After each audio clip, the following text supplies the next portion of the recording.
পৃথিবীর প্রথম দম্পতি হচ্ছে সাইয়েদনা আদম আলাইহিস সালাম আর হাওয়া আলাইহাস সালাম। পৃথিবীর প্রথম স্বামী আদম আলাইহিস সালাম, প্রথম স্ত্রী হাওয়া আলাইহাস সালাম। ওয়া কুলনা ইয়া আদম উসকুন আনতা ওয়া যাওজুকাল জান্নাহ। আল্লাহ বললেন, আদম তুমি আর তোমার জোড়া বা তোমার স্ত্রী দুজনে মিলে জান্নাতে থাকো। তাহলে ওনারা ছিলেন স্বামী আর স্ত্রী, ঠিক কিনা? তাহলে এই দাম্পত্য সম্পর্কটা এটা জান্নাতি সম্পর্ক। কি সম্পর্ক? উত্তর দিতে হবে দৌলতপুরের ভাইরা। রাগ করছেন আমার সাথে? শীত লাগতেছে? উত্তর দেওয়া যাবে আওয়াজ করে? হ্যাঁ, আওয়াজ করে উত্তর দিবেন, মুখে তালা মেরে বসে থাকা যাবে না। তাহলে পৃথিবীর প্রথম স্বামীর নাম কি? আদম আলাইহিস সালাম। পৃথিবীর প্রথম স্ত্রী হাওয়া আলাইহাস সালাম। এই দাম্পত্য সম্পর্কটা বড় মধুর, বড় গভীর, বড্ড ভালোবাসার, ঠিক কিনা? স্বামী আর স্ত্রী, স্বামী আর স্ত্রী, এই সম্পর্কটাকে আল্লাহ তাআলা কোরআনে পোশাকের সাথে তুলনা করেছেন। কিসের সাথে? পোশাক। আরবিতে বলে লিবাস। আরবিতে কি বলে? লিবাস। আল্লাহ বলেছেন, ও নারীরা তোমরা পুরুষদের জন্য পোশাক, আর ও পুরুষেরা তোমরা নারীদের জন্য পোশাক। পড়েন সুবহানাল্লাহ। পোশাকের বেসিকলি তিনটা কাজ। কয়টা? কেউ কথা কয় না, আরো জোরে বলেন কয়টা? তো এখন আওয়াজ আসলো কোত্থেকে? আওয়াজ করে উত্তর দিবেন, চিল্লায় বলেন পোশাকের কাজ কয়টা? এভাবে শেষ পর্যন্ত খোঁচায় যেন সাউন্ড বের করা না লাগে, স্বপ্রণোদিত ভাবে উত্তর করবেন, ক্লাসের মতো হোক। তিনটা কাজ। এক নম্বর কাজ হচ্ছে পোশাক ইজ্জতের আবরু, লজ্জাস্থান ঢেকে রাখে, ঠিক কিনা? আমাদের লজ্জাস্থান ঢেকে রেখেছে আমাদের পোশাক। ঠিক তেমনি স্বামী তার স্ত্রীর ইজ্জত হেফাজত করে, স্ত্রী তার স্বামীর ইজ্জত হেফাজত করে, স্বামী তার স্ত্রীর চরিত্র হেফাজত করে, আর স্ত্রী তার স্বামীর চরিত্র হেফাজত করে। এজন্য আল্লাহ একে অপরের উদাহরণ দিতে যে লেবাস বা পোশাকের সাথে তুলনা দিয়েছেন। সুবহানাল্লাহ পড়েন। পোশাকের দুই নাম্বার কাজ হচ্ছে সৌন্দর্য। এই যে কত সুন্দর ডিজাইন করা, এমব্রয়ডারি করা পোশাক যখন আমরা পরি সুন্দর লাগে না? তেমনি পুরুষের চোখে নারী সুন্দর, নারীর চোখে পুরুষ সুন্দর, স্বামীর চোখে স্ত্রী সুন্দর, স্ত্রীর চোখে স্বামী সুন্দর। সুবহানাল্লাহ পড়েন। পোশাকের তিন নাম্বার কাজ হচ্ছে কমফোর্ট, আরাম দেয়া, প্রশান্তি দেয়া। শীতকালে এই যে আমরা ব্লেজার পরেছি, জ্যাকেট পরেছি, অনেকে চাদর গায়ে দিয়েছেন, কেউ মাথায় রুমাল দিয়েছেন, কেউ গলায় মাফলার দিয়েছেন, একটা উষ্ণ উষ্ণ আরাম আছে না নাই? আবার গরমের কালে পাতলা সুতি কটনের কাপড় পরলে একটা আরাম আছে না নাই? তাহলে পোশাক পরলে যেমনি আমাদের দেহ প্রশান্ত হয়, আরাম পাওয়া যায়, তেমনি স্বামী স্ত্রীর স্পর্শ পেলে সে আরাম পায়, তার হৃদয়টা প্রশান্ত করে দেয় কে? আবার স্ত্রী স্বামীর সঙ্গ পেলে তার মধ্যে প্রশান্তি এনে দেয় কে? এজন্য রব্বুল আলামিন বলেন, হুন্না লিবাসুল লাকুম ওয়া আনতুম লিবাসুল লাহুন্না। ও দুনিয়ার নারীরা, তোমরা হলে পুরুষদের জন্য পোশাক, পুরুষ হলো নারীদের জন্য পোশাক। সুবহানাল্লাহ পড়েন।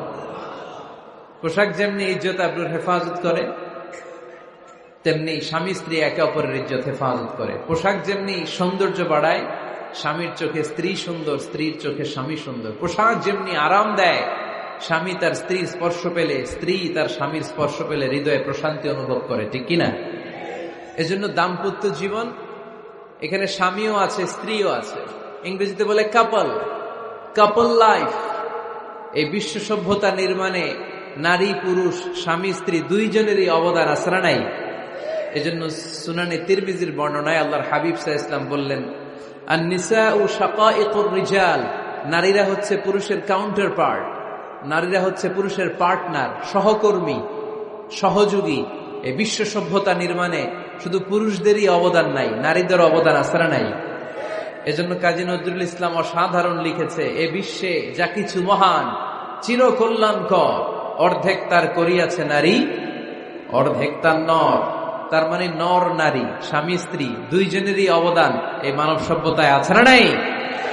এই সম্পর্কটাকে আল্লাহ লেবাসের সাথে তুলনা করলেন, মেটাফরিক্যালি, রূপক ভাবে আল্লাহ পোশাকের সাথে তুলনা করলেন। পোশাক যেমনি গায়ের সাথে লেগে থাকে, পোশাক যেমনি চামড়ার সাথে মিশে থাকে, স্বামী স্ত্রীর সম্পর্কটাও এরকম একাকার, মিলেমিশে ভালোবেসে একাকার। স্বামী স্ত্রীর রিলেশনশিপ সম্পর্কটা অনেকটা হাত আর চোখের মতো। হাত ব্যথা পেলে চোখ দিয়ে পানি ঝরে, আবার চোখ দিয়ে পানি ঝরলে হাত সেই পানি মুছে দেয়, ঠিক কিনা?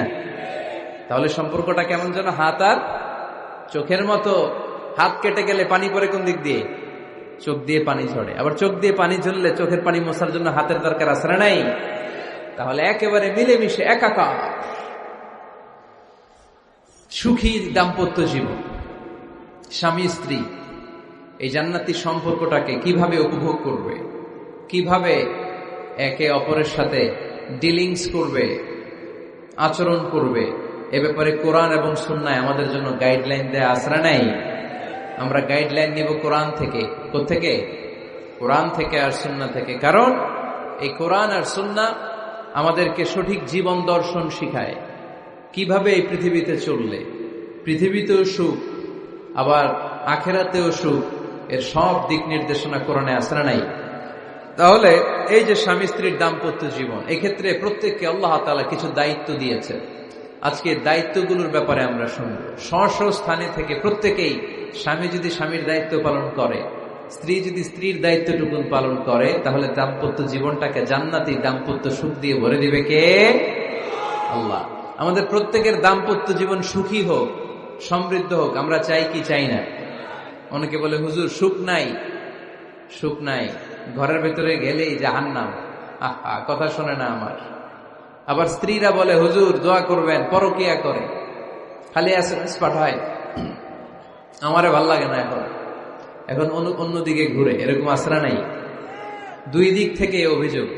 বোনদের জন্য কোনো প্যান্ডেল ট্যান্ডেল আছে নাকি আজকে? হ্যাঁ, দিনের বেলা সমাবেশ ছিল তো, এটা হয়ে গেছে তো মাইকের সাউন্ড নিশ্চয়ই। এই এদিকে উঠছে কে? টান দেন এদেরকে ধরে, টানেন টানেন, টাইনা বসান বসান, টান দেন টান দেন, হুজুরে ধরেন, হুজুরে ধরেন। ধরতে পারেন নাই হুজুরে? ধরছেন? হ্যাঁ, টান দেন। এই তো, টাইনা বসেন, এদিকে তাকান, এদিকে হয়েছে, হ্যাঁ বসাই দিচ্ছে। এইভাবে চলবে একেবারে শেষ পর্যন্ত। উঠলে খবর আছে। শুরুতে সুযোগ দিয়েছি, সুযোগ নেন নাই। তো আমরা প্রথমে স্বামীর দায়িত্ব শুনবো। দাম্পত্য জীবনে স্বামীকে আল্লাহ তাআলা কি দায়িত্ব দিয়েছে, তারপর স্ত্রীকে আল্লাহ তাআলা কি দায়িত্ব দিয়েছে, এবং দুইজনের আবার কালেকটিভ সম্মিলিত কিছু দায়িত্ব আছে, এগুলো আমরা শুনবো। শুনতে রাজি আছেন তো? কষ্ট হচ্ছে আপনাদের? আচ্ছা, এই বাম দিকটা আমাকে কষ্ট দিয়েই যাচ্ছে, খালি আওয়াজ, কথা। একটু থামছে আবার শুরু। কেন? আমার দিকে তাকান। আরেকজনকে থামতে বলছে কি আপনার? এই থামো থামো, এগুলো বলেন কেন? আপনি থামেন, তাই তো হয়ে গেল। হ্যাঁ, আবার আমার সাথে কথা বলেন, আপনি চুপ। তো প্রথমে আমরা সম্মিলিত দায়িত্বের কথা শুনব। সম্মিলিতভাবে আল্লাহ স্বামী স্ত্রী দুইজনকেই কিছু দায়িত্ব দিয়েছে, যে দায়িত্বটা দুইজনের উপরই বর্তায়। এরপরে শুনবো স্বামীকে আল্লাহ কিছু দায়িত্ব দিয়েছে, এটা শুনবো। এরপরে স্ত্রীকে কিছু দায়িত্ব দিয়েছে। আল্লাহর কসম, এই দায়িত্বগুলো যদি স্বামী স্ত্রী সম্মিলিতভাবে পালন করে, এক একটা ঘরকে আল্লাহ জান্নাতি পরিবার বানায় দিবে, সুখী সমৃদ্ধ জান্নাতি দম্পতি বানায় দিবে। এরকম দাম্পত্য জীবন, সুখময় দাম্পত্য জীবন আমাদের হোক। আমরা চাই কি চাই না? চাই। তাহলে আমরা প্রথমে আলাদা আলাদা দায়িত্ব শোনার আগে সম্মিলিত বা কালেকটিভ রেসপন্সিবিলিটি কি আছে, এই সম্মিলিত দায়িত্বগুলো শুনব। স্বামী স্ত্রীর দুইজনের কাঁধেই বর্তায়। এরকম প্রথম দায়িত্ব হচ্ছে স্যাক্রিফাইস। দাম্পত্য জীবনের আসল খেলাটা হচ্ছে স্যাক্রিফাইসের খেলা। কিসের খেলা? স্যাক্রিফাইস। এটা লাগবে। আমার বোনেরা অথবা যুবতী বোনেরা অথবা রিসেন্টলি বিয়ে হয়েছে এরকম বোনেরা, আজকে তো এক ভাই এসে দোয়া চাইল, হুজুর 3 দিন আগে বিয়ে হয়েছে আমার, একটু দোয়া করে দেন। তারপর যুবক ছেলেরা, তোমরা যারা বিয়ে করনি করবা, খেয়াল করে শোনো, এগুলো কাজে লাগবে। স্যাক্রিফাইসটা খুব জরুরি। স্যাক্রিফাইস ইজ দ্য কি of a successful happy couple life. একটা সুখী দাম্পত্য জীবনের আসল চাবি হচ্ছে স্যাক্রিফাইস। আওয়াজ করে বলতে হবে, চাবিটার নাম কি? স্যাক্রিফাইস করতে হবে। একটু মানিয়ে নেয়া, একে অপরকে বোঝা, একটু ভালোবাসা, একটু মানিয়ে চলা, এটার নাম হচ্ছে স্যাক্রিফাইস। একে অপরকে বোঝার চেষ্টা করা, একটু মানিয়ে চলার চেষ্টা করা, একটু ভালো লাগা, একটু ভালোবাসা, সুখ দুঃখ ভাগাভাগি করে মিলেমিশে একাকার হয়ে যাওয়া, এটার নামই দাম্পত্য জীবন। ঠিক কিনা?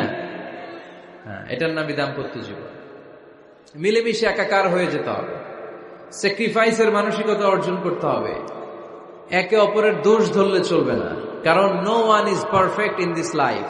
আপনি যে আপনার বউয়ের দোষ ধরতেছেন, আপনার দোষ নাই? কথা বলেন না কেন? আপনারও দোষ আছে না নাই? তো লিস্ট দুই ভাবে করা যায়, একটা হচ্ছে দোষের লিস্ট আর একটা হচ্ছে গুণের লিস্ট। দোষের লিস্ট বাদ দিয়ে দেন। আপনার স্ত্রীর মধ্যে আল্লাহ তাআলা কি কি গুণ দিয়েছে, এই গুণগুলোর লিস্ট করুন, দোষের লিস্ট নয়। দাম্পত্য জীবনটাই এমন, কখনো ঝগড়া, কখনো হাসাহাসি, কখনো মেঘ, কখনো বৃষ্টি, আছে না নাই? হয় না এরকম? আপস এন্ড ডাউনস, মাঝে মাঝে একটু ঝগড়া, মাঝে মাঝে আবার ভালোবাসা, আবার খুনসুটি। এগুলো মিলেমিশে একাকার করে স্যাক্রিফাইস দিয়ে একে অপরকে জয় করে নিতে হয়, কারণ no one is perfect in this world. এই পৃথিবীতে কেউই পারফেক্ট না। আপনি আপনার বউয়ের দোষ খুঁজলে আপনারও দোষ আছে না নাই? কেউ দোষমুক্ত নয়। এজন্য দোষ না খুঁজে আমরা স্যাক্রিফাইস করব। দাম্পত্য জীবনের এটাকে সুখী সমৃদ্ধ করার এক নাম্বার চাবিকাঠি হচ্ছে স্যাক্রিফাইস। এইদিকে কয়েকটা হচ্ছে, এগুলো টান দেন, বসান বসান বসান বসান। এই যে লাল গেঞ্জি, এটারে বসান, পিছনে সবুজ গেঞ্জি বসান, টাইনা বসান না, আমি বলছি বসান, টান দেন ওরে ধরে, টানেন সবাই মিলে, টান দেন ওরে, হ্যাঁ বসান, হ্যাঁ ধাক্কা মারেন, সাবাস, হ্যাঁ ঠিক আছে। এই বসাইতে পারে না, লাল গেঞ্জি চলে যাইতেছে, ওরে ধরো, এই ঠিক আছে, বসছেও, ঠিক আছে বসছে, ফাইন, আমার দিকে তাকান, বসে গেছে। কষ্ট পাইতেছেন আপনারা? তো যে শেষ করে দেই তাইলে, হ্যাঁ শুনবেন তো? ওঠা বসা কেন? সময় দিয়েছিলাম, ওই সময় যান না কেন? পুরো বাংলাদেশটা এরকম ক্যাওস, কেউ নিয়ম মানতে চায় না। যেতে বলছি যায় না, এরপরে কথা শুরু করছে, এখন ওঠা শুরু করছে। তো শৃঙ্খলা আপনি কোথায় কাজে লাগাবেন? এটা কোরআনের মাহফিল, এখানে নীতির কথা শোনানো হয়। তো এখানে যা চলবে সব নীতি মেনেই চালাতে হবে, ঠিক কিনা? অনিয়ম করতে পারবেন না আপনি। আর এখানে তো ওনারা স্বাধীনতা ঘোষণা করছে, আলাদা হয়ে যাবে এরা, আপনারা স্বাধীন হয়ে যান। হয়েছে? এদিকে তাকান। তাহলে সুখী দাম্পত্য জীবনের এক নম্বর চাবির নাম কি? স্যাক্রিফাইস। চিল্লায় বলতে হবে, সেটা কি? তাহলে হাজব্যান্ড ওয়াইফ দুইজনই স্যাক্রিফাইস করবেন। এই যে ভাই, আল্লাহর দোহাই লাগে, আল্লাহর দোহাই। এই দৌলতপুরের ব্যাপারে খুব খারাপ একটা ইমপ্রেশন নিয়ে আমি যাব আপনাদের কারণে। আপনারাই আপনাদের দৌলতপুরের বদনামের জন্য যথেষ্ট।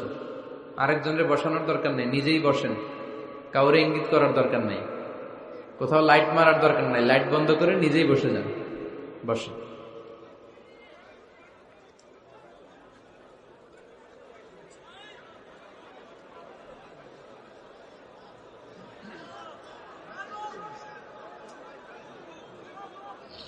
হ্যাঁ ঠিক আছে, এদিকে তাকান। দাম্পত্য জীবনকে সুখী করার 2 নাম্বার কালেকটিভ ফর্মুলা হচ্ছে ঝগড়া করা যাবে না। ঝগড়া আপনারা করেন নাকি ভাবির সাথে? ভাবির সাথে ঝগড়া করেন কে কে? দেখি হাত তোলেন।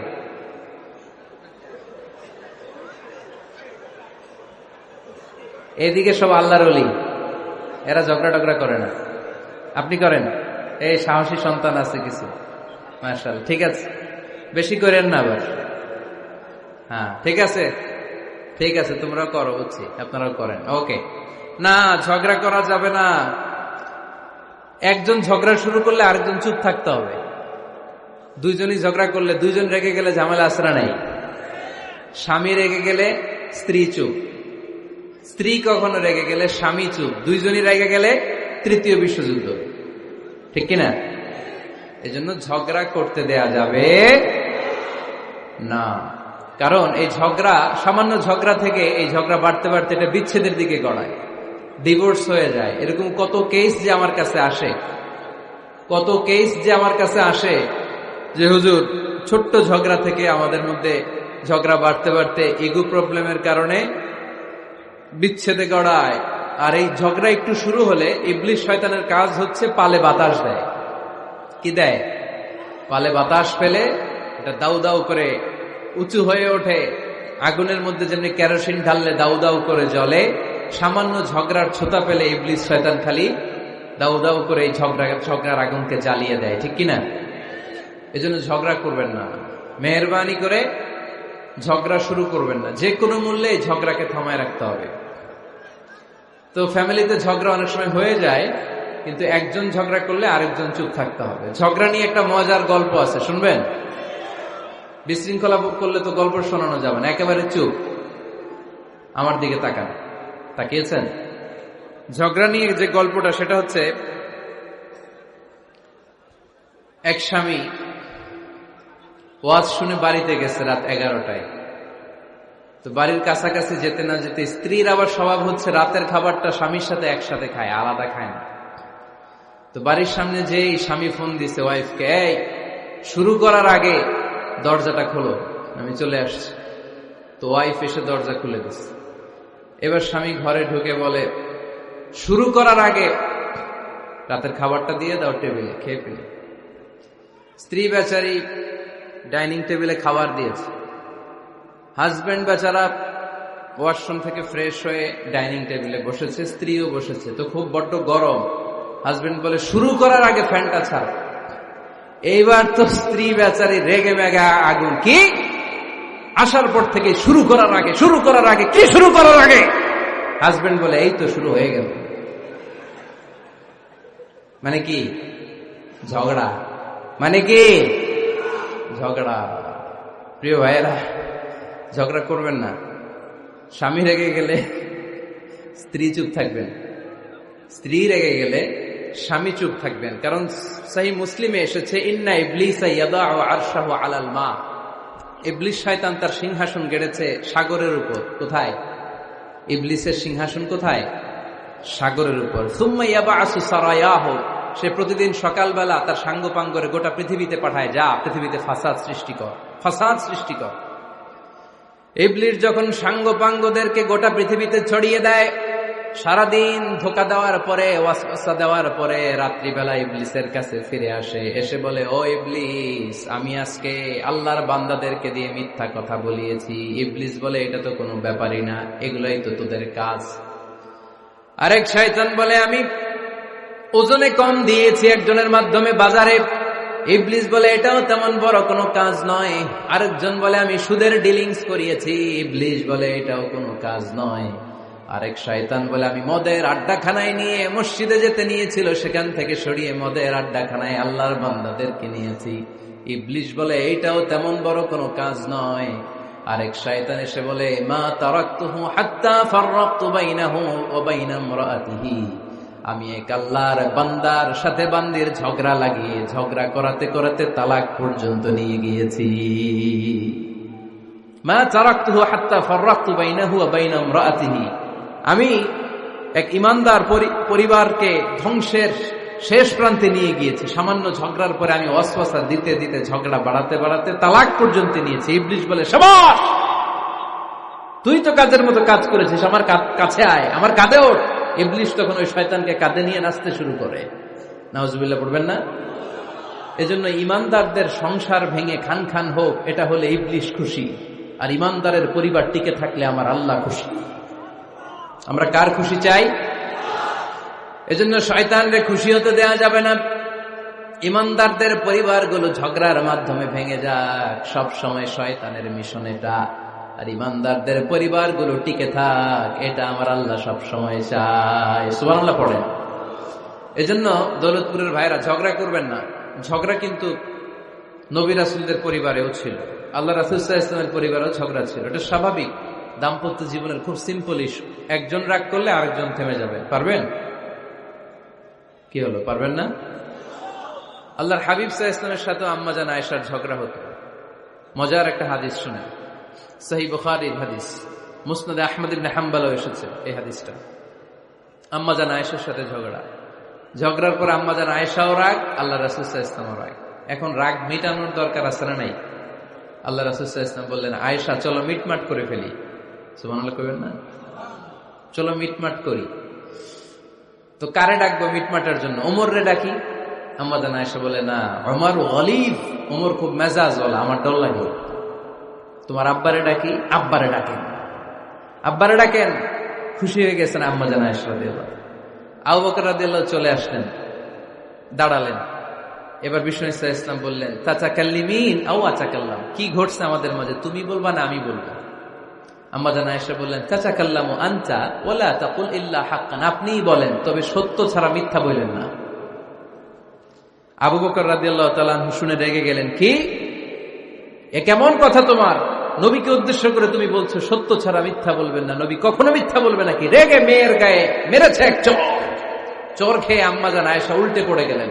সাইয়েদনা আবু বকর রাদিয়াল্লাহু তাআলা আনহু রেগে গড়গড় করতে লাগলেন, আবার মারার জন্য উদ্যত হলেন। আম্মা জান আয়েশা রাদিয়াল্লাহু তাআলা আনহু বাঁচার জন্য এবার বিশ্বনবীর পিছনে যে আশ্রয় নিলেন। সুবহানাল্লাহ পড়বেন না? বিশ্বনবী সাইয়েদনা আবু বকরের সামনে দুই হাত মেলে ভেবে দাঁড়িয়ে গেলেন। আল্লাহর হাবিব যখন আম্মা জান আয়েশাকে বাঁচানোর জন্য দুই হাত উঁচু করে দাঁড়িয়ে গেলেন, সাইয়েদনা আবু বকর থেমে গেলেন। সাইয়েদনা আবু বকর এই পরিস্থিতি দেখে ঘর থেকে বের হয়ে ঘরের বাইরে দাঁড়ালেন। এবার আল্লাহর রাসূল সাল্লাল্লাহু আলাইহি ওয়াসাল্লাম আম্মা জান আয়েশাকে তুললেন, বললেন, ইয়া আয়েশা কাইফা রাআইতিনি আনকাসতুকি মিনার রাজুল, দেখলা নাকি কেমন করে আমি তোমার বাবার হাত থেকে তোমারে বাঁচালাম? আজকে আমি যদি সামনে দাঁড়িয়ে না বাঁচাতাম, তোমার বাবা তোমারে একেবারে মেরেই ফেলতো। সুবহানাল্লাহ পড়ে। দেখছো আয়েশা, আমি বাঁচাইলাম তোমারে, আমার সাথে ঝগড়া করো, আমি বাঁচাইলাম। এই কথা শুনে আম্মা জান আয়েশা রাদিয়াল্লাহু তাআলা লজ্জায় পড়ে হেসে দিলেন। সুবহানাল্লাহ পড়বেন না? এত আস্তে সুবহানাল্লাহ। লজ্জায় হেসে দিলেন। বিশ্বনবী সাল্লাল্লাহু আলাইহি ওয়াসাল্লাম এবার হেসে দিলেন। দুইজনের হাসাহাসি শুনে বাইরে থেকে আবু বকর রাদিয়াল্লাহু তাআলা আনহু হাসির আওয়াজ শুনে অবাক, কিরে এতক্ষণ যুদ্ধ, এখন আবার হাসি কেন? হাসে দেখার জন্য সাইয়েদনা আবু বকর রাদিয়াল্লাহু তাআলা আনহু ঘরের ভেতরে ঢুকলেন। ঢুকে দেখেন আম্মা জান আয়েশাও হাসে, বিশ্বনবীও হাসে, সাইয়েদনা আবু বকর হেসে দিলেন। আরশের উপর থেকে খুশি হয়ে গেলেন কে? এবার সাইয়েদনা আবু বকর বলেন, ইয়া রাসূলুল্লাহ, ইয়া হাবিবাল্লাহ, আশরিকানি ফি সিলমিকুমা কামা আশরাকতুমানি ফি হারবিকুমা। নবী গো, আপনাদের দুইজনের মধ্যে যুদ্ধ লাগলে যেমনি মিটমাট করার জন্য আপনি আমারে ডাকেন, আপনাদের এই আনন্দ গণ মুহূর্তগুলোতে শরীক হওয়ার জন্য মাঝে মাঝে আমারে ডাইকে। সুবহানাল্লাহ পড়েন। আপনাদের মধ্যে যুদ্ধ লাগলে সন্ধি করার জন্য যেমনি আমারে ডাকেন, আপনারা যখন আনন্দ ঘন পরিবেশ এরকম খুনসুটি করেন, হাসাহাসিতে মেতে ওঠেন, তখন একটু আমারে রাইখেন। সুবহানাল্লাহ পড়বেন না? দেখেন আল্লাহ রাসূল সাল্লাল্লাহু আলাইহি ওয়াসাল্লাম পৃথিবীর সবচেয়ে শ্রেষ্ঠতম মানুষ, উনাদের পরিবারেও ঝগড়া হতো, কিন্তু এই ঝগড়া কোনোদিন তালাক পর্যন্ত গিয়েছে? কথা বলেন না কেন? আল্লাহর হাবিব সাল্লাল্লাহু আলাইহি ওয়াসাল্লাম তার কোন স্ত্রীকে তালাক দিয়েছেন? প্রায় আম্মা জান আয়েশার সাথে রাগারাগি হতো। আল্লাহর হাবিব সাল্লাল্লাহু আলাইহি ওয়াসাল্লাম বলতেন, আয়েশা কখন তুমি রেগে থাকো সেটাও আমি জানি, কখন তুমি আমার উপর খুশি থাকো সেটাও আমি জানি। ইয়া আয়েশা ইন্নী লা আ'লামু ইযা কুনতি আন্নী রাদিয়া ওয়া ইযা কুনতি আলাইয়া গাদবা। আয়েশা কখন রেগে থাকো তাও বুঝি, কখন খুশি থাকো তাও বুঝি। আম্মা জান আয়েশা বললেন, ইয়া রাসূলুল্লাহ, কেমনে বোঝেন? বিশ্বনবী বললেন, তোমার দোয়ার বাক্যগুলো শুনো বুঝি। যখন তুমি আমার উপরে খুশি থাকো তখন দোয়ার সময় তুমি এভাবে বলো, রব্বি মুহাম্মদ, ও মুহাম্মাদের রব, আপনি আমাদের সব গুনাহ মাফ করে দেন। আর যখন তুমি আমার উপর রেগে থাকো তখন তুমি মুনাজাতের সময় বলো, রব্বি ইব্রাহিম, ইব্রাহিমের রব, আপনি আমাদেরকে ক্ষমা করে দেন। তার মানে যখন তুমি রেগে থাকো তখন দোয়ার সময় আমার নামটা মুখে নিতে চাও না। সুবহানাল্লাহ পড়েন। তখন তুমি দোয়ার সময় অন্য নবীর নাম নাও। আম্মা জান আয়েশা বললেন, ইয়া রাসূলুল্লাহ, মা আহাজুরু ইল্লা ইসমাক, আমি তো শুধু নামটাই সরাই, আমার মুখ থেকে কেবল আপনার নামটাই সরায় রাখি, আমার হৃদয় থেকে কখনো আপনারে সরাতে পারি না। আমার হৃদয় জুড়ে আপনি, মা আহাজুরু ইল্লা ইসমাক, নবী হে, আমি শুধু দোয়ার সময় রাগের মাথায় আপনার নামটা বাদ দেই, হৃদয় থেকে তো আপনারে বাদ দিতে পারি না। সুবহানাল্লাহ পড়বেন না? তার মানে নবীদের ফ্যামিলি তো ঝগড়া এগুলো হতো, কিন্তু এটা তালাক পর্যন্ত গড়াতো না, ঠিক কিনা? তাহলে এখন থেকে আমাদের এই স্লোগান নিতে হবে যে ঝগড়া করলেও আমরা ডিভোর্সের দিকে যাব না। পারা যাবে? আর একজন রেগে গেলে আরেকজনকে চুপ থাকতে হবে। ভাবি রেগে গেলে আপনি চুপ, পারবেন? পারবেন না? ইনশাআল্লাহ। এই যারা বিয়ে করে না এরা ইনশাআল্লাহ, আর বাকিরা চুপচাপ। আওয়াজ করে পড়েন না ইনশাআল্লাহ। তাহলে প্রথমে স্যাক্রিফাইস, তারপর ঝগড়া করা যাবে না। 3 নাম্বার, দাম্পত্য জীবনের কোনো গোপন কথা অন্যের কাছে শেয়ার করা যাবে না। হাদিসে এসেছে, এটাকে বলা হয়েছে আ'যামুল আমানা, এটা সবচেয়ে বড় আমানত।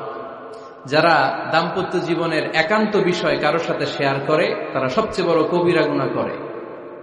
আশারুন নাস বলেছেন বিশ্বনবী এদেরকে, সবচেয়ে নিকৃষ্ট মানুষ। ইয়াউমাল কিয়ামাতি মানজিলাতান, আল্লাহর কাছে কিয়ামতের দিন সবচাইতে নিকৃষ্ট হয়ে দাঁড়াবে ওই দম্পতি, ওই নারী কিংবা ওই পুরুষ। তুফদি ইলা যাওজিহি ওয়া ইউফদি ইলা যাওজিহা সুম্মা ইউনশিরু সিররাহা, তারা একান্ত সময়ে ফিজিক্যাল ইন্টিমেসিতে যা করে এটা পরে মানুষের কাছে বলে বেড়ায়। এরকম আছে না নাই? খবরদার, এটা বড় কবিরা গুনাহ। অনেক বোনরা একসাথে হলে দাম্পত্য জীবনের বিভিন্ন গোপন বিষয় নিয়ে কথা বলে, আছে না নাই? অনেক পুরুষরা একে অপরের সাথে, বন্ধুদের সাথে বিভিন্ন বিষয় নিয়ে শেয়ার করে, এটা এমন ওইটা এমন, এগুলো বলা যাবে? আসিবাউ হারাম। দাম্পত্য জীবনের সব বিষয়, স্বামীর সব বিষয় স্ত্রীর কাছে আমানত, স্ত্রীর সব বিষয় স্বামীর কাছে আমানত রেখেছে কে? দাম্পত্য জীবনের এই প্রাইভেট লাইফের কোনো কিছু কিয়ামত পর্যন্ত অন্যের কাছে প্রকাশ করাকে হারাম ঘোষণা করে দিয়েছে কে? এজন্য খবরদার আমার বোনেরা, একসাথে মহিলারা হলে পেটের কথা পিঠের কথা সব বের করে দেয়, আছে না নাই? কিছু থাকে না, সব বের হয়ে যায়। খবরদার, সব বললেও দাম্পত্য জীবনের কোনো কথা শেয়ার করা যাবে? আমার ভাইয়েরা খবরদার, আপনাদের দাম্পত্য জীবনের কোনো কথা আপনার বন্ধুর সাথে শেয়ার করতে পারবেন না। এগুলো ফ্যামিলি শান্তি নষ্ট করে, দাম্পত্য জীবনের সুখকে নষ্ট করে। তাহলে 3 নাম্বার, প্রাইভেসি বজায় রাখবেন, এটা দুজনেরই দায়িত্ব। 4 নাম্বার, অহেতুক সন্দেহ পরিহার করুন। অনেক স্ত্রী আছে হাজবেন্ডের খালি সন্দেহ করে, এই ওদিকে তাকাই লাগেন, ওই মেয়ের দিকে তাকাই লাগেন, মোবাইল দেখি, মোবাইল দাও, ফেসবুকের পাসওয়ার্ড দাও, ঢুইকা দেখি মেসেঞ্জারে কার সাথে চ্যাট করছে, এই অফিসের ফাইল দেখি, এই এটা দেখি, এই তোমার ইনবক্স চেক করবো, এদিকে দাও, আছে না নাই? এই সন্দেহ ঘরটারে জাহান্নামের টুকরা বানিয়ে ছেড়েছে। অহেতুক সন্দেহ করবেন না। আবার ভাইরা ভাবিদেরকে অহেতুক সন্দেহ করবেন, এই ওদিকে গেলা কেন, ওদিকে তাকাইলা কেন, এটা করলা কেন, ওইটা করলা কেন, দেখি তোমার মোবাইল, তোমার মোবাইলের গ্যালারি দেখি, লক করে রাখছো কেন, লক খোলো, আছে না নাই? অহেতুক সন্দেহ ফ্যামিলিটারে জাহান্নামের টুকরা বানিয়ে দেয়। হ্যাঁ, ভ্যালিড কোনো অপরাধ যদি স্বামী করে ফেলে, ভ্যালিড কোনো অপরাধ যদি স্ত্রী করে ফেলে, পরকীয়ার কোনো বিষয় যদি প্রমাণিত হয়, বসেন, কনসাল্ট করেন, একে অপরের সাথে কথা বলেন, জিজ্ঞেস করেন। কিন্তু অহেতুক, আমি অনেক ফ্যামিলি এরকম দেখেছি, আমার কিছু বন্ধুকেও আমি দেখেছি যে এদের অবস্থা খুব খারাপ, খালি সন্দেহ করে, আছে না নাই? এই সন্দেহের রোগটা বড় রোগ, এই রোগ থেকে বেরিয়ে আসতে হবে। অহেতুক সন্দেহ করা যাবে না। 5 নাম্বার, হাজব্যান্ড ওয়াইফের দায়িত্ব হচ্ছে একে অপরের সহযোগী হতে হবে, সহকর্মী। আল্লাহর জান্নাত পাওয়ার ক্ষেত্রে একে অপরের সহযোগী। আপনি একা জান্নাতে যাবেন, ভাবি জাহান্নামে, এটা আপনি চান? জি না, আওয়াজ নাই আমগো গলায়। আপনি এটা চান? ভাবি একা জান্নাতে যাবে, আপনি যাবেন না, এটা ভাবি চায়? চায় না। তাহলে গেলে একসাথেই যান না, একসাথেই যান, একসাথেই যাবেন, আলাদা না। এজন্য আল্লাহর আনুগত্যে, আল্লাহর ইবাদতে, দাম্পত্য জীবনে একে অপরের সহযোগী হতে হবে। স্বামী ভুল করলে স্ত্রী সুন্দর করে শুধরে দিবে, স্ত্রী ভুল করলে স্বামী শুধরে দিবে। ফজরের সময় স্ত্রী হাজবেন্ডকে ডেকে দিবে, উঠতে না চাইলে ঠান্ডা পানির ছিটা দিবে। কারণ জান্নাতে একা যাওয়া যাবে না, গেলে দুইজনই যাবে। কথা কয় না? দুইজনেই জান্নাতে যাওয়ার দরকার আছে না নাই? যত বেশি আপনারা আল্লাহর আনুগত্যে আগাতে পারবেন, তত আপনাদের মহাব্বত বাড়ায় দিবে কে? এই যে হাজবেন্ড ওয়াইফের ভালোবাসাটাকে বলে লাভ পিরামিড। কি pyramid? Love pyramid, like triangle, ত্রিভুজ আকৃতির। হাজবেন্ড ওয়াইফের ভালোবাসাটা ত্রিভুজ আকৃতির। The closer the couple comes to Allah, the closer they comes to each other. Husband wife যত বেশি আল্লাহর কাছে যাবে, তারা নিজেরাও নিজেদের তত কাছে যাবে। হাজবেন্ড ওয়াইফ আল্লাহর সম্পর্ক থেকে যত দূরে সরে যাবে, তারা নিজেরাও নিজেদের থেকে তত দূরে সরে যাবে। ঠিক কিনা? ত্রিভুজ চিনেন আপনারা? হ্যাঁ, এই জিওয় কয়েকজন জিওয়, আপনারা ত্রিভুজ চিনেন না? চিনি, জিওয়, ঠিক আছে। ত্রিভুজের কয় কোণা? হ্যাঁ, 3 কোণা। এই যে এরকম লাভ পিরামিড, 3 কোণা। এই উপরের কোণায় আল্লাহর অবস্থান, আর এই কোনায় স্বামী, এই কোনায় স্ত্রী। তো তারা আল্লাহর দিকে যত যাবে নিজেরাও তত কাছে যাবে, আর তারা আল্লাহর সম্পর্ক থেকে যত দূরে চলে যাবে নিজেদের মধ্যে দূরত্ব বাড়তে থাকবে। ঠিক কিনা? পিরামিডটা বুঝতে পারছেন? ত্রিভুজ আকৃতির সম্পর্কটা, লাভ পিরামিড এরকম, 3 কোণা। উপরের কোণায় থাকে আল্লাহ, এদিকে স্বামী, এদিকে স্ত্রী। তারা যদি আল্লাহর কাছে উভয়ে যেতে চায়, উভয়ে কাছাকাছি আসতেছে না? কথা বলেন না কেন? আর আল্লাহর আনুগত্য ইবাদত থেকে দুইজন যদি দূরে সরে যায়, তাহলে দুজনের দূরত্ব বাড়িয়ে দেয় কে? এজন্য স্বামী হবে স্ত্রীর সহযোগী, সহকর্মী। নামাজের সময় একে অপরকে ডেকে দিবেন, মোবাইলে অ্যালার্ম দিয়ে রাখবেন। স্বামী স্ত্রীরে ডাকেন, স্ত্রী স্বামীরে ডাকেন। স্বামী স্ত্রীকে কোরআন তেলাওয়াত শোনাবেন, স্ত্রী স্বামীরে কোরআন তেলাওয়াত শোনাবেন। ফ্যামিলিটারে জান্নাতি ফ্যামিলি বানায় দিবে কে? তাহলে এই 5টার দায়িত্ব কালেকটিভ রেসপন্সিবিলিটি, স্বামীর উপরও বর্তায়, স্ত্রীর উপরও বর্তায়। এগুলো মেনে চললে দাম্পত্য জীবন সুখকর করে দিবে কে? মনোযোগ আছে? কষ্ট হচ্ছে? এবার আমরা হাজবেন্ডের দায়িত্ব শুনব। হাজবেন্ডের প্রথম দায়িত্ব হচ্ছে, হাজবেন্ড হচ্ছে caretaker of the family, incharge, protector. আর রিজালু কাওয়ামুনা আলান নিসা। আল্লাহ বললেন স্বামী হলো তার স্ত্রীর ইনচার্জ, প্রোটেক্টর। স্ত্রীকে সুরক্ষা দিবে, স্ত্রীকে টেক কেয়ার করবে, স্ত্রীর দায়িত্বে থাকবে। এই দাম্পত্য জীবনের দুইজনের সংসারকে, সংসারের মধ্যে স্বামীকে দায়িত্বশীল বানিয়েছে কে? পুরুষ দায়িত্বশীল।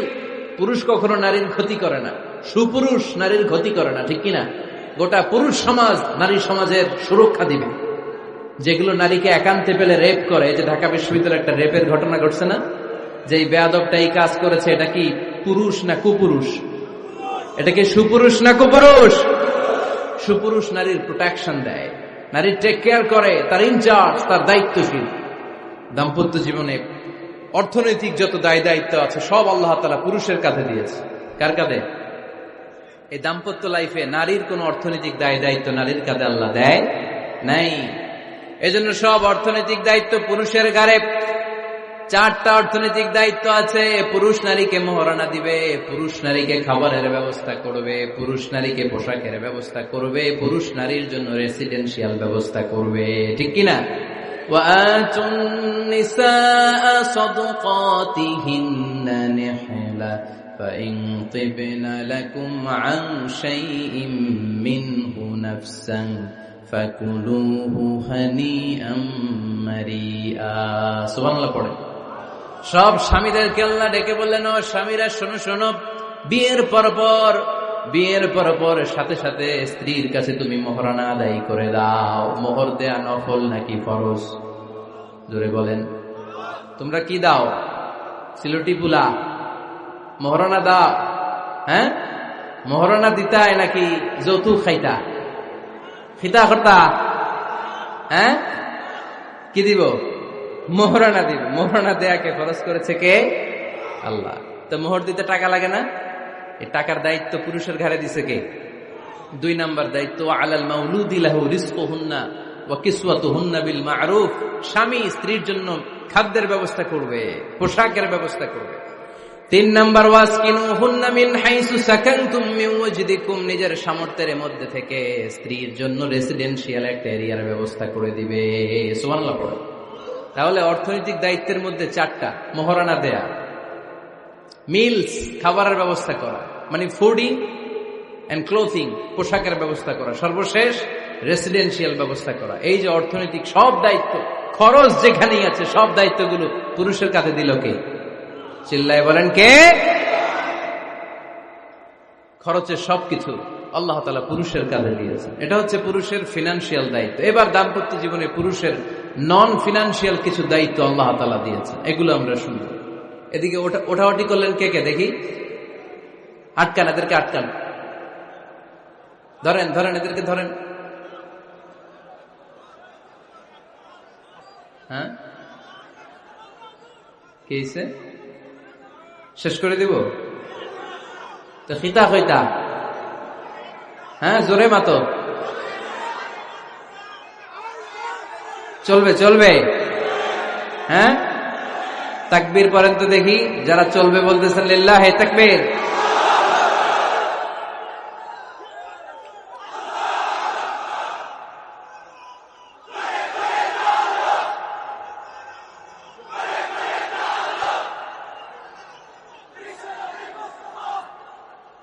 মাশাআল্লাহ, মাশাআল্লাহ। এবার দাম্পত্য জীবনে নন ফিনান্সিয়াল পুরুষের যে দায়িত্ব আছে সেটা আমরা শুনবো। 1 নাম্বার দায়িত্ব হচ্ছে স্বামীর উচিত স্ত্রীর সাথে ভালো আচরণ করা। ভালো আচরণ করেন তো আপনারা? জি হয়, এই শুধু উনি করে, বাকিরা খিতা কর্তা, মারামারি কর্তা নি, খিতা কর্তা। হ্যাঁ, সালাম দিবেন, স্ত্রীকে কি দিবেন? আল্লাহ বললেন ওয়া আশিরুহুন্না বিল মা'রুফ, স্ত্রীর সাথে কোমল ভাষায়, ভালো শব্দে, ভালো বাক্যে ভালো কথা বলো। স্ত্রীর সাথে খারাপ আচরণ করো না। স্ত্রীকে দেখলে তুমি মুচকি হাসি দাও। অনেক স্বামী আছে কখনো স্ত্রীকে দেখলে মুচকি হাসি দেয় না, চেহারাটা বাংলা পাসের মতো এরকম করে রাখে, আছে না নাই? দৌলতপুরের লোকের অবশ্য অনেক ভালো, এই যে সবার মুখে হাসি, মুচকি হাসি। হাসেন তো, মুচকি হাসি দেন তো একটা। আওয়াজ করলে মুচকি হাসি হয় নাকি? এটা মুচকি হাসি, দাঁত দেখা যাবে না, সাউন্ড হবে না, শুধু এখানে একটু একটা এক চিলতে হাসির একটা ঝলক করবে, এটার বলে মুচকি হাসি। কেন রাসূলুল্লাহ সাল্লাল্লাহু আলাইহি ওয়াসাল্লাম আকসারু তাবাসসুমান, আল্লাহর হাবিব সাল্লাল্লাহু আলাইহি ওয়াসাল্লাম সব সময় মুচকি হাসতেন। অনেকে আছে চেহারা গোমরা করে রাখে, জীবনেও হাসে না, এরকম আছে না নাই? দেখছেন এরকম আছে? এই এলাকায় তো নাই না?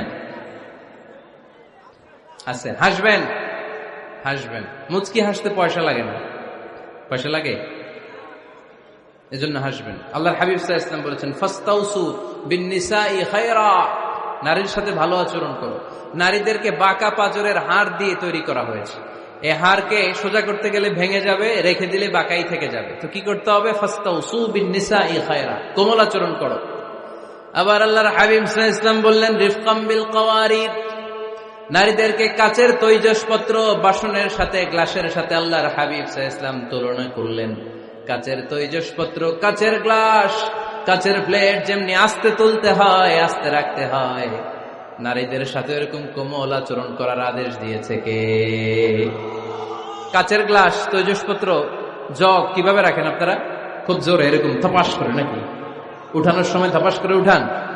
খুব স্মুথলি, স্মুথলি এটা ধরতে হয়, স্মুথলি এটা রাখতে হয়।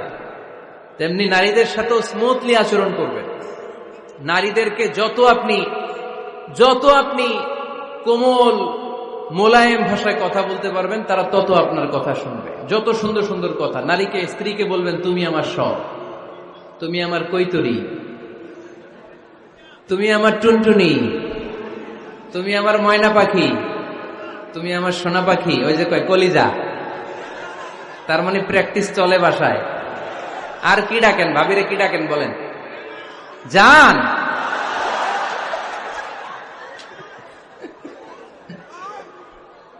জান ডাকেন। আর ভাবি কি ডাকে আপনাদেরকে? বাবু। কি ডাকে? বাবু ডাকে। আর কি ডাকে? হ্যাঁ, বেবি। পোলাপান কত দুষ্ট দেখছেন, বেবি ডাকে নাকি? স্বামী স্ত্রীর মধ্যে এই সোহাগপূর্ণ, এই ভালোবাসাপূর্ণ এই ডাকাডাকিতে কোনো গুনাহ নাই, আছে সওয়াব। এগুলো দাম্পত্য জীবনকে সুখময় করে, ঠিক কিনা? তাহলে স্ত্রীদের সাথে কোমল আচরণ করতে হবে, 1 নাম্বার দায়িত্ব। 2 নাম্বার দায়িত্ব, স্ত্রীর সেক্সুয়াল ডিজায়ারকে ফুলফিল করতে হবে। সেনসিটিভ, যেগুলো ব্যাখ্যা করে বোঝানো কঠিন। আপনারা বুঝবেন যারা ম্যাচিউরড, মোর দেন 18 ইয়ার্স, যারা 18+ যাদের বয়স, সেক্সুয়াল ডিজায়ার ফুলফিল করা হাদিসে এসেছে, এটা স্বামীর দায়িত্ব। ফিজিক্যাল ইন্টিমেসির সময় নিজের ডিজায়ার ফুলফিল হলেই কুইট না করা, সময় দেয়া, এটা আবশ্যক। এই বিষয়েও প্রত্যেক স্বামীর খেয়াল রাখা দরকার। সংক্ষেপে শেষ করে দিলাম। 3 নাম্বার, স্ত্রীর ব্যক্তিগত বৈধ কাজে স্বাধীনতা দিতে হবে স্বামীর। অনেক স্বামী এই ছোট্ট বিষয় নিয়ে মারামারি লাগায় ফেলে ঘরে। স্ত্রীর ব্যক্তিগত বৈধ যে চয়েস, এটাতে আপনি স্বাধীনতা দিবেন। স্ত্রীর মনে চায় রান্না বান্না শিখতে, আপনি বললেন তুমি কম্পিউটার শিখো, কিলাকিলি আছে না নাই? স্ত্রীর মনে চায় কাঁথা সেলাই শিখতে, নকশি কাঁথা, আপনি বললেন না তুমি ল্যাঙ্গুয়েজ শিখো, ঝামেলা আছে না নাই? না, আপনার স্ত্রী আর একটা ইন্ডিভিজুয়াল, প্রত্যেকের আলাদা ব্যক্তিগত রুচি, চাহিদা, মতামতের গুরুত্ব আছে না নাই? এজন্য প্রত্যেক স্বামীর উচিত স্ত্রীর বৈধ ব্যক্তিগত যে কাজ, অবৈধগুলা না। আবার স্ত্রী বলল যে জি বাংলা দেখবো, তুমি একটা টিভি নিয়ে আসো, আনা যাবে? কথা বলেন। স্ত্রী বলল চলো পহেলা বৈশাখে আমরা নাচানাচি করব তুমি আর আমি মিলে, এটা মানা যাবে না। স্ত্রীর ব্যক্তিগত বৈধ কাজের স্বাধীনতা দেয়া। আম্মা জান আয়েশা রাদিয়াল্লাহু তাআলা আনহা বলেন, ওয়া কানা লি সাওয়াহিবু ইয়ালআবনা মাই, বুখারীর বর্ণনা। আমি যখন আল্লাহর হাবিব সাল্লাল্লাহু আলাইহি ওয়াসাল্লামের বাড়িতে বউ হয়ে আসলাম, আমার কিছু খেলার সাথী ছিল। আমি কাপড় দিয়ে পুতুল বানাতাম আর ঘোড়া বানাতাম, এগুলো দিয়ে খেলতাম।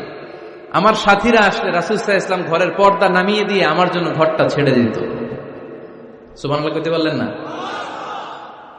আল্লাহর হাবিব সাল্লাল্লাহু আলাইহি ওয়াসাল্লাম কখনো বলতেন না আয়েশা তোমার বান্ধবীরা যেন ঘরে না আসে, কখনো বলতেন না আয়েশা আমি নবী মানুষ, তুমি নবীর বউ, তুমি কেন পুতুল দিয়ে খেলো, তুমি যেন কাপড় দিয়ে পুতুল বানাও, কেন ঘোড়া বানাও, এগুলো বন্ধ করো।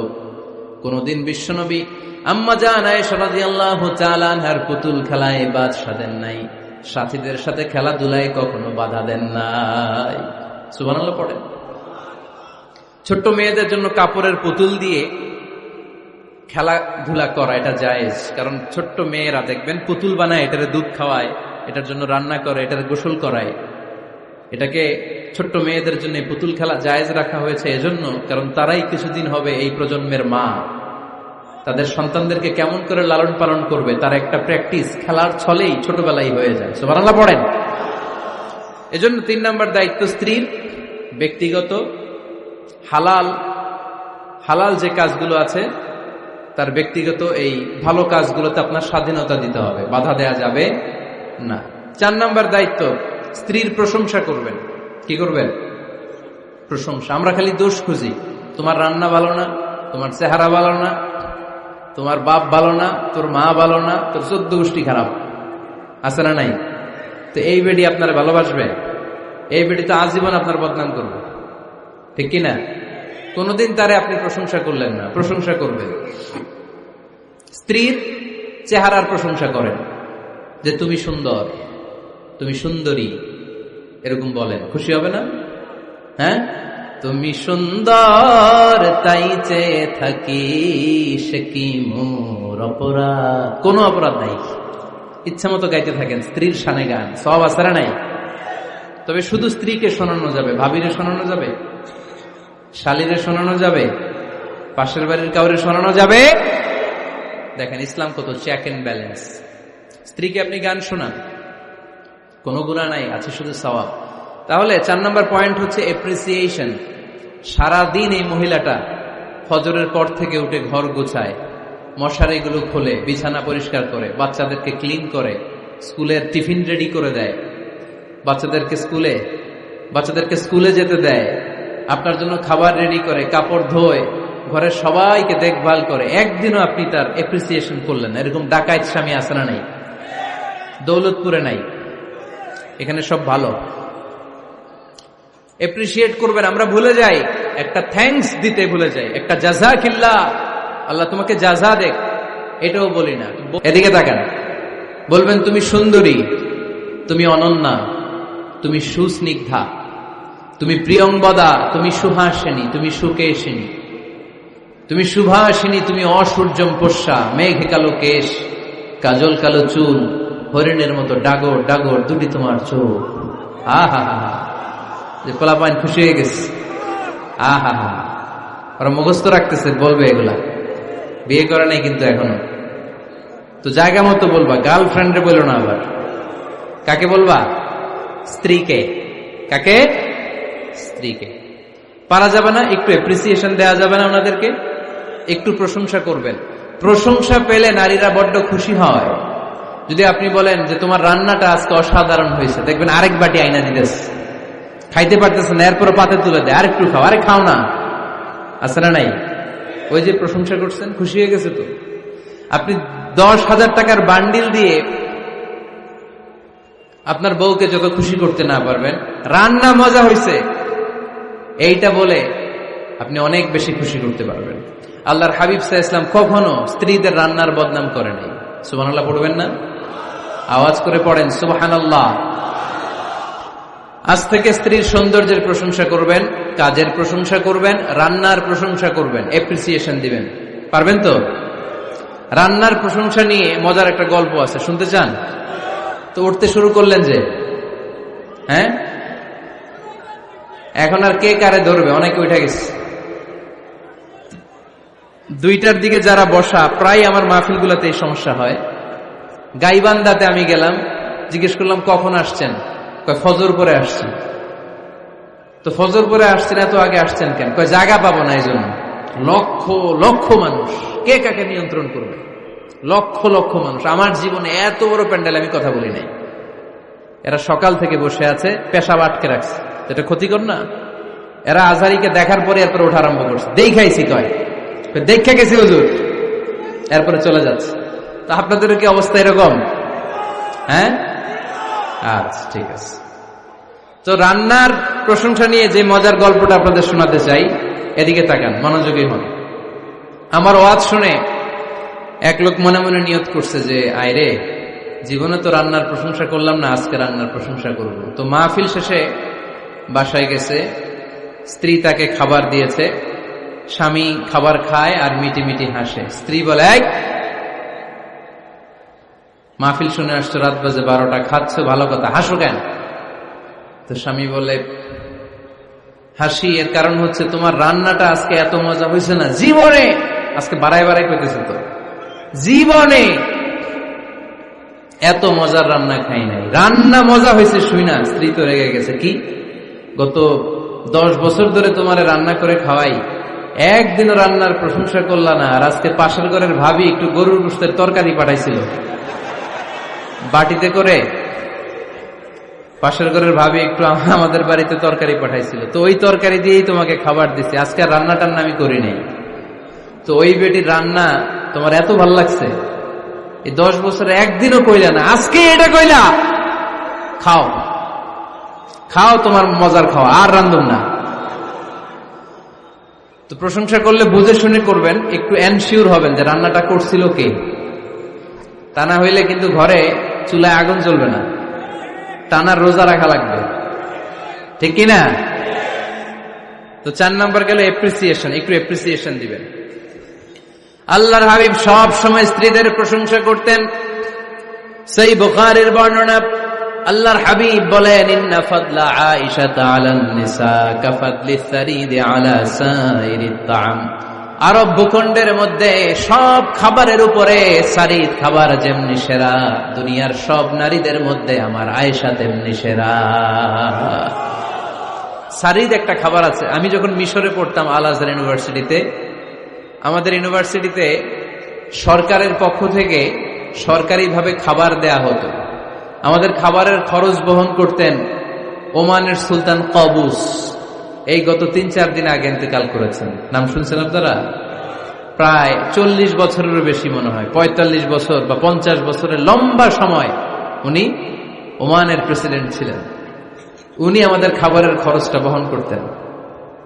কিছুদিন আগে ইন্তেকাল করেছেন। আমরা ওনার জন্য দোয়া করি, আল্লাহ তাআলা এই সুলতান কাবুসের জীবনের গুনাহগুলো মাফ করে নিক, ওনার সমস্ত খেদমত আল্লাহ কবুল করে নিক। তো আমাদের আল আজহার ইউনিভার্সিটির হোস্টেলে ঈদের দিন একটা খাবার দিত, এটার নাম ছিল সারিদ। রুটি আর গোশত এগুলোকে ম্যাশড করে একটা স্তর বানাতো, এটা কেটে কেটে আমাদেরকে দিত, এটাকে বলে সারিদ। আরব দেশে সবচেয়ে দামি খাবার। আমাদের দেশে যেমনি পোলাও, গরুর রেজালা, রোস্ট, এগুলো খুব উন্নত খাবার ধরা হয়, বিয়েতে সার্ভ করা হয়। আরব দেশে ওইটাকে বলে সারিদ, শ্রেষ্ঠ খাবার। আল্লাহর হাবিব বললেন, সব খাবারের মধ্যে যেমনি সারিদ সেরা, নারীকুলের মধ্যে তেমনি আমার আয়েশা সেরা। দেখেন কেমনে এপ্রিসিয়েট করতেন। আম্মা জান আয়েশাকে তিনি সব সময় আদর করে হামায়রা বলে ডাকতেন। হামায়রা মানে লাল সুন্দরী বউ। কি সুন্দরী? আম্মা জান আয়েশা রেগে গেলে গাল দুটো আনার ফলের মতো লাল হয়ে যেত, এজন্য ডাকতেন, ও আমার লাল সুন্দরী বউ। সুবহানাল্লাহ কইতে পারলেন না? আবার আম্মাজান খাদিজাতুল কুবরা তাহেরা রাদিয়াল্লাহু তাআলা আনহার ব্যাপারে বলতেন, ইন্নী ক্বাদ রুজিকতু হুব্বাহা। সহিহ মুসলিমের বর্ণনায় তিনি বলতেন, খাদিজার ভালোবাসা আল্লাহ তাআলা আমার হৃদয়ে রিজিক হিসেবে দিয়েছে। আওয়াজ করে পড়েন আল্লাহু আকবার। তো এইজন্য এপ্রিসিয়েট করবেন। 5 নাম্বার হচ্ছে আপনার ভালোবাসা স্ত্রীকে প্রকাশ করুন। এক ছাদের নিচে আজীবন বসবাস, 20 বছর হয়ে গেছে এদের সংসার, একদিনও মুখ ফুটে বলতে পারে নাই তোমারে ভালোবাসি। পারছেন?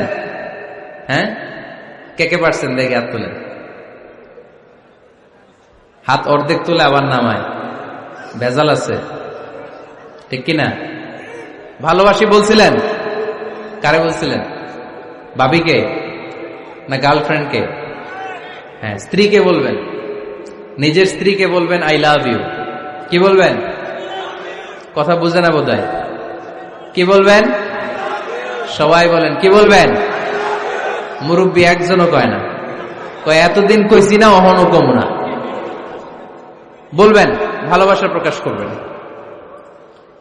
স্ত্রীরা এটা খুব চায়, স্বামীর পক্ষ থেকে এই খুনসুটিগুলো খুব পছন্দ করে। আপনি আজকে যে বলেন, দেখবেন ফ্যামিলির সুখ বাড়তে শুরু করছে। সুনানে তিরমিজির বর্ণনা দেখেন, বিশ্বনবী যে আই লাভ ইউ বলতো, তার দলিল শুনেন। সাহাবারা জিজ্ঞেস করলেন, ইয়া রাসূলুল্লাহ, মান আহাব্বুন নাস ইলাইক, ও নবী, কারে সবচেয়ে বেশি ভালোবাসেন? Who do you love the most? নবী, কাকে সবচেয়ে বেশি লাভ করেন আপনি? সাহাবারা প্রশ্ন করলেন, ইয়া রাসূলুল্লাহ, কাকে লাভ করেন বেশি? আল্লাহর হাবিব সাল্লাল্লাহু আলাইহি ওয়াসাল্লাম বললেন, আয়েশা, আয়েশা রে। সুবহানাল্লাহ কবেন না? সাহাবারা বললেন, ওয়ামিনার রিজাল, পুরুষদের মধ্যে কারে বেশি পছন্দ করেন? বিশ্বনবী বললেন, আবুহা, আয়েশার বাবারে। সাইয়েদনা আয়েশা রাদিয়াল্লাহু তাআলা আনহার বাবার নাম কি? আবু বকর। কি নাম? আবু বকর। আল্লাহর হাবিব সাল্লাল্লাহু আলাইহি ওয়াসাল্লাম বললেন, সবচেয়ে বেশি লাভ করি আয়েশাকে। সাহাবারা বললেন, ওয়ামিনার রিজাল, পুরুষদের মধ্যে কারে বেশি লাভ করেন? আল্লাহর হাবিব সাল্লাল্লাহু আলাইহি ওয়াসাল্লাম বললেন, আয়েশার বাবারে। সুবহানাল্লাহ পড়েন। আম্মা জান আয়েশাকে বিশ্বনবী এত ভালোবাসতেন। আম্মা জান আয়েশা পেয়ালার যেখানে ঠোঁট লাগিয়ে দুধ পান করতেন, বিশ্বনবী পেয়ালার ওই জায়গাটা খুঁজে খুঁজে ওই জায়গায় ঠোঁট লাগিয়ে দুধ পান করতেন। আম্মা জান আয়েশা রাদিয়াল্লাহু তাআলা না গোশত খেয়ে হাড্ডি চষে হাড্ডিটা রেখে দিলে বিশ্বনবী আম্মা জান আয়েশার চষা হাড্ডিটা মুখে নিয়ে আবার চষতে শুরু করে দিতেন। পড়েন সুবহানাল্লাহ। দুইজন একসাথে এক বালতি থেকে পানি নিয়ে গোসল করতেন। পড়েন আল্লাহু আকবার। তাহলে এভাবে ভালোবাসা প্রকাশ করতে পারবেন তো? 6 নাম্বার, স্বামীর দায়িত্ব হচ্ছে গৃহস্থলী ছোটখাটো যে কাজ আছে এই কাজগুলোতে হেল্প করা। আমরা অনেক সময় এগুলোর লজ্জা মনে করি। আল্লাহর হাবিব সাল্লাল্লাহু আলাইহি ওয়াসাল্লাম আমাদের মডেল। আল্লাহর হাবিব সাল্লাল্লাহু আলাইহি ওয়াসাল্লাম ঘরের কাজে সাহায্য করতেন। আপনারা এইভাবে ওঠা শুরু করলেন? হ্যাঁ, বউকা বসেন বসেন বসেন, শেষ করে দিচ্ছি, আর 10 মিনিট বসেন। আল্লাহর হাবিব সাল্লাল্লাহু আলাইহি সাল্লাম ঘরের কাজে সাহায্য করতেন। আপনারা ঘরের কাজে সাহায্য করেন তো? আম্মা জান আয়েশা বলেন, বিশ্বনবী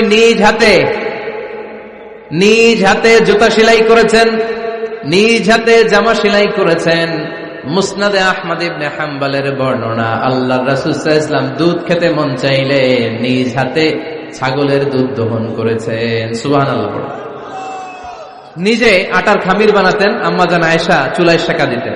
আবার আম্মা জান আয়েশা রাদিয়াল্লাহু তাআলা আনহা আটার খামির বানাতেন, বিশ্বনবী এটা চুলায় সেকা দিতেন। সুবহানাল্লাহ পড়েন। দুধ খেতে চাইলে নিজ হাতে বিশ্বনবী ছাগির ওলান থেকে দুধ দহন করে আম্মা জান আয়েশার কাছে এনে দিয়ে দিতেন। সুবহানাল্লাহ পড়েন। তাহলে ঘরের কাজে সহায়তা করবে, ঘরের কাজে সহায়তা। 7 নাম্বার, হালাল এন্টারটেইনমেন্ট, হালাল বিনোদন। এটা ইসলাম জায়েজ রেখেছে। অনেকে আমরা বিনোদনটাকে হারাম মনে করি, এরকম আছে না নাই?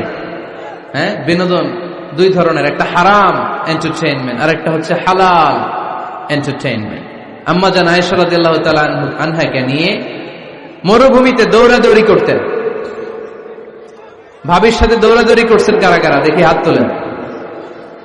হ্যাঁ, দৌড়াদৌড়ি করছেন কোথায়? যৌতুকের লাগে হেতেরে দৌড়াইছেন?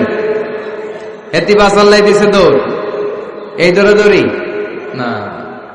আম্মা জান আয়েশা রাদিয়াল্লাহু তাআলা আনহার সাথে বিশ্বনবী মরুভূমিতে দৌড়াদৌড়ি করেছেন। বলেছেন, আয়েশা দেখো কে কার আগে ওই খেজুর বাগান ধরতে পারে, তুমি আগে না আমি আগে। একবার বিশ্বনবী জিতলেন, তার 7 বছর পরে প্রথমে আম্মা জান আয়েশা রাদিয়াল্লাহু তাআলা আনহা ওই দৌড়ে জিতলেন। তার 7 বছর পরে বিশ্বনবী জিতে আম্মা জান আয়েশাকে হারায় দিলেন। পড়েন সুবহানাল্লাহ। ঈদের দিন আম্মা জান আয়েশাকে হাবাসী সাহাবাদের তীর আর বল্লম দিয়ে যে খেলা চলতে, এই খেলা দেখাতেন। সুবহানাল্লাহ পড়েন। বিশ্বনবী খেলা দেখাতেন আম্মা জান আয়েশাকে। এই হচ্ছে স্বামীর দায়িত্ব। হালাল এন্টারটেইনমেন্ট আপনি করতে পারবেন। বসেন, দোয়া করে দিচ্ছি, বসেন। বুঝতে পারছি অনেক আগে আসছেন আপনারা। বসেন, বসে যান, এখনই দোয়া হচ্ছে। বসেন বসেন বসেন বসেন, এখনই দোয়া করব। বসে যান, বসে যান। বউকা মাদ্রাসার বিল্ডিং এর কন্ট্রাক্টরের জন্য দোয়া চেয়েছেন, আমরা দোয়া করি আল্লাহ কবুল করুক। আমার ছেলে মেয়ের বিয়ের বয়স হয়ে গেল, পরিবারে বিয়ের কথা বলতে পারি না, লজ্জায়।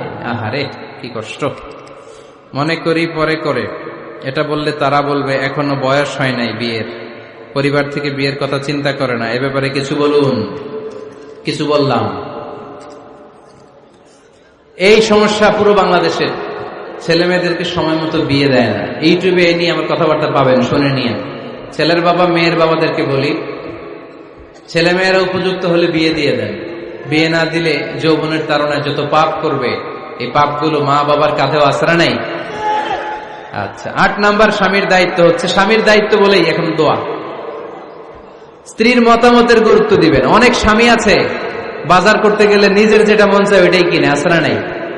নিজে গরু খাবে, খাসি খাবে, খালি ওইটাই কিনে। আপনার বউ হয়তো পছন্দ করে আচার, পছন্দ করে জলপাই, আমড়া, এগুলো আনে না, আছড়া নাই। খোঁজ খবর নিবে। অনেকে ফ্ল্যাট কিনতে মনে চায়, হুট করে কিনে ফেলে না। ভাবিরে জিজ্ঞেস করবেন কোন দিকে কিনলে ভালো হয়, ওয়াশরুমটা কোন দিকে দিতে হবে, কিচেনটা কোন দিকে দিলে সুবিধা, জানালাগুলো কোথায় দিলে সুবিধা, এগুলো সব ডিসাইড করে নেবেন। এই কারণেই দাম্পত্য জীবনে সুখ নাই। 9 নাম্বার, একসাথে সময় কাটাবেন। 6 মাসের বেশি কোন লোক তার স্ত্রীর অনুমতি ছাড়া বাইরে যে প্রবাস জীবন কাটাতে পারবে না। এদেশের অনেক লোক প্রবাসে সময় কাটায়। 6 মাসের বেশি স্ত্রীকে রেখে দিয়ে কোনো হাজবেন্ড বিদেশে থাকতে পারবে না। সিলেটিরা লন্ডনে থাকে, 6 মাস পরেই আসতে হবে, ঠিক কিনা? সর্বশেষ কথা হচ্ছে, স্ত্রীর জন্য দোয়া করবেন। স্বামীর পক্ষ থেকে স্ত্রীর জন্য দোয়া, এটার গুরুত্ব আছে না নাই? বিশ্বনবী তার স্ত্রীর জন্য দোয়া করতেন।